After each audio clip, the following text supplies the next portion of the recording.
Calculation करते हैं तो ड्राई वाटर की क्वांटिटी निकालने के लिए 25% जो भी क्वांटिटी होती है उसको बढ़ा देते हैं। लेकिन क्यों बढ़ा देते हैं, ये 25% ही क्यों बढ़ाते हैं? क्या इससे कम बढ़ा सकते हैं या ज़्यादा बढ़ा सकते हैं, या बढ़ाना चाहिए तो क्यों बढ़ाना चाहिए? इसका जवाब शायद आज तक आपको किसी ने नहीं बताया होगा। सिर्फ ये बार आपको मिला होगा कि 25% बढ़ाना है, बाइट्स के लिए बढ़ाना है।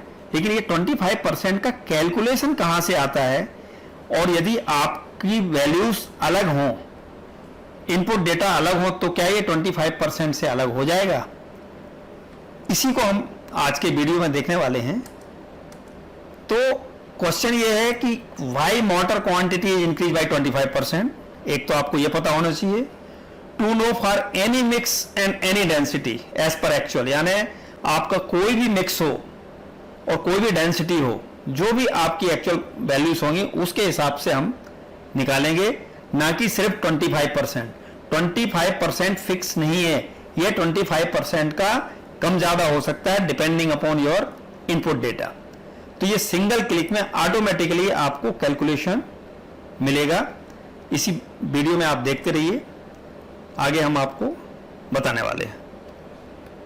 CCA civil construction and engineering academy में आपका स्वागत है।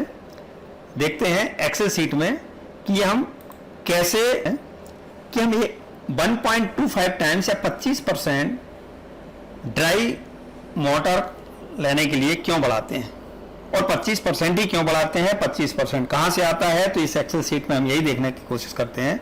देखिए, जो आउटपुट की समरी है डिफरेंट मोटर के ग्रेड के लिए 1:2, 1:3, 1:4, 1:5, 1:6 वगैरह वगैरह के लिए हमने ये डिफरेंट परसेंटेजेस और फैक्टर्स कैलकुलेट किए हैं। जैसे इसमें 1.27 बनाया, 1.256 आया, ये 1.237, इस तरह से, यानी 27.1% से लेके 23.7% तक की ये वैल्यूज वेरी करती हैं। जैसे जैसे मटेरियल रिच होता जाता है ये परसेंटेज इंक्रीज बढ़ती जाती है। जैसे जैसे मटेरियल लो ग्रेड का होता जाता है, जैसे 1:5 का और कम बढ़ता है, 1:6 का और कम बढ़ता है, 1:8 में जाओगे तो और कम बढ़ेगा।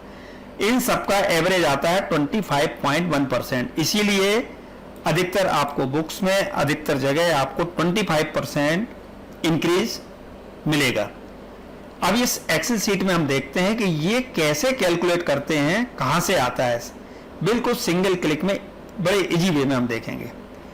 इनपुट डेटा आपको सिर्फ ये सिंपल सी चीजें देनी है कि बल्क डेंसिटी आप सीमेंट कितना है वो आपको मालूम ही है, 1440 kg पर क्यूबिक मीटर होता है। बल्क डेंसिटी आप सैंड 1650 kg हमने अपने सैंड का दिया हुआ है। यदि आपके सैंड का 1650 से अलग आता है तो आप वो वैल्यू एंटर कर दीजिए।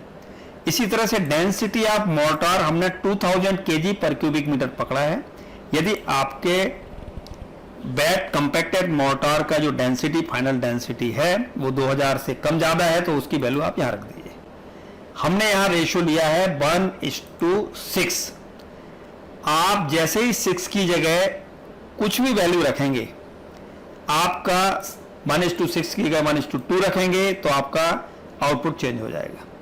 1:6 की जगह 1:3 रखेंगे तो आउटपुट चेंज हो जाएगा ऑटोमेटिकली। आपको करना कुछ भी नहीं है, सिर्फ इसको 1:6 का ये रेशियो बदलते जाना है। 1 वहीं रहेगा, सिर्फ 6 का वैल्यू बदलना है।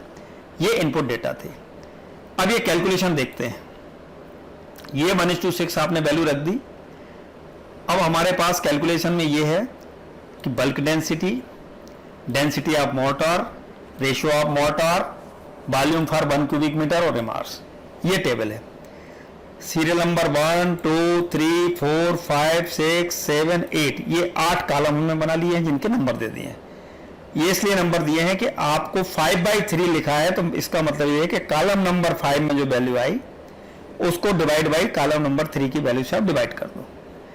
7 में लिखा है 7 = 6 × 4 बाई सम ऑफ रेशोस, यानी आपको क्या करना है कि 6 कॉलम और 4 कॉलम का मल्टीप्लिकेशन करना है, यानी इस कॉलम का और 4 कॉलम को मल्टीप्लाई करके सम ऑफ रेशियोज, ये सम ऑफ रेशियोज जो ये है इसको आप 7 आ रहा है यदि 1 + 6 का, तो ये 7 से डिवाइड करना है। चलिए कैलकुलेशन चालू करते हैं। देखिए सीरियल नंबर 1 में सीमेंट की बल्क डेंसिटी है 1440 kg पर क्यूबिक मीटर। इसका रेशो दिया है 1:6 और डेंसिटी ऑफ मोर्टार हमने 2000 kg पर क्यूबिक मीटर लिया हुआ था, देखा है।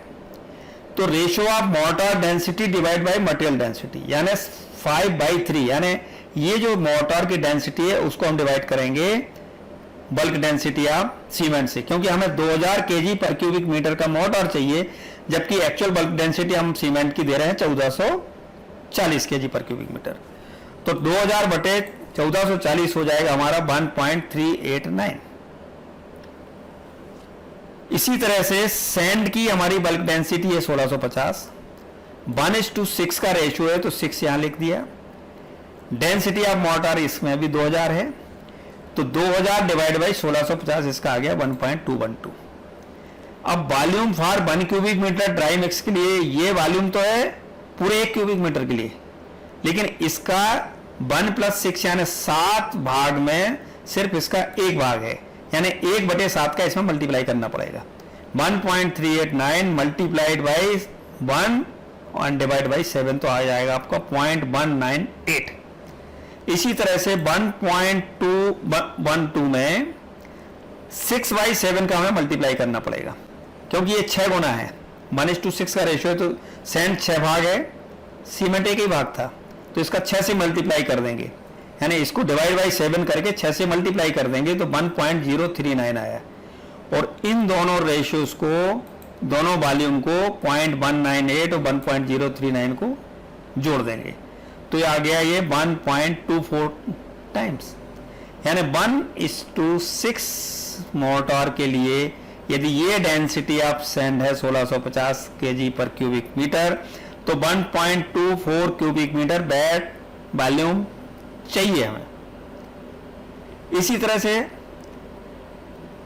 दूसरे एग्जाम्पल में देखते हैं, यदि हम 1:6 की जगह 1:5 कर दें, तो 1:5 यदि जैसे ही हम करते हैं तो हमें सेम कैलकुलेशन है, बस इसकी जगह 1 और 5 ऑटोमेटिकली, जैसे आपने 1:5 वहां लिखा, ये ऑटोमेटिकली इसने प्रोग्राम में ले लिया। 1440, 1650, 2000 2000 वही है। अब ये आपका 2000 बटे ये 1.389, 2000 बटे 1650 1.212, ये तो वही वैल्यूज हैं जो उसमें 1:6 के लिए थी, सेम वैल्यूज 1:5 के लिए भी है। बस क्या है कि ये वैल्यू बदल जाएंगी, क्योंकि इसमें मल्टीप्लाई होगा 1/6 का और इसमें मल्टीप्लाई होगा 5/6 का, और इन दोनों को जोड़ेंगे तो ये भी 1.24 ही आता है। नेक्स्ट लेते हैं 1:4 के रेशियो का। जब 1:4 के रेशियो की हम बात करते हैं और ये सेम कैलकुलेशन करते हैं तो 1 + 4 हो गया 5 इसका रेशियो का टोटल, और ये आपका टोटल हो गया 1.25। इसी तरह से जब 1:3 का करेंगे कैलकुलेशन तो 1 + 3 का हमें ये 4 हो जाएगा रेशियो, तो इसको मल्टीप्लाई करेंगे 1/4 से, और इसको ये मल्टीप्लाई होगा 3/4 से, तो यह हो जाएगा हमारा 1.26। इसी तरह से 1:2 की रेशियो यदि हम लेते हैं तो ये आ रहा हमारा 1.27। ये सारी वैल्यूज हमने क्या किया है, ये टेबल में समराइज कर दिया। 1.27, 1.25, 1.245, 247, 1.242, 1.237, इन सबका एवरेज आ रहा है 1.251 या 25.1%। तो इस तरह से ये हम कैलकुलेट कर सकते हैं किसी भी रेशो के लिए। यदि आपकी 1650 से अलग बल्क डेंसिटी आप सैंड है, उसके लिए भी आप कैलकुलेट कर सकते हो।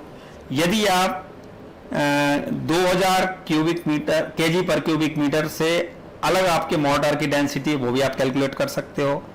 यदि आप सीमेंट की जगह और कोई मटेरियल डालते हैं जिसकी डेंसिटी 1440 kg पर क्यूबिक मीटर से अलग है, उसके लिए भी आप इसमें वैल्यू रखने के बाद इनपुट डेटा में और कैलकुलेट कर सकते हैं। बस ये 3 वैल्यूज 4 वैल्यूज आपको चेंज करनी है और आपका आंसर ऑटोमेटिकली आता जाएगा किसी भी मिक्स के लिए और किसी भी डेंसिटी और रेशो के लिए। तो ये था हमारा ऑटोमेटिकली एक्सेल सीट में कैलकुलेशन ऑफ द मटेरियल्स और calculation of the dry volume factor और dry volume percentages automatically. Thank you very much.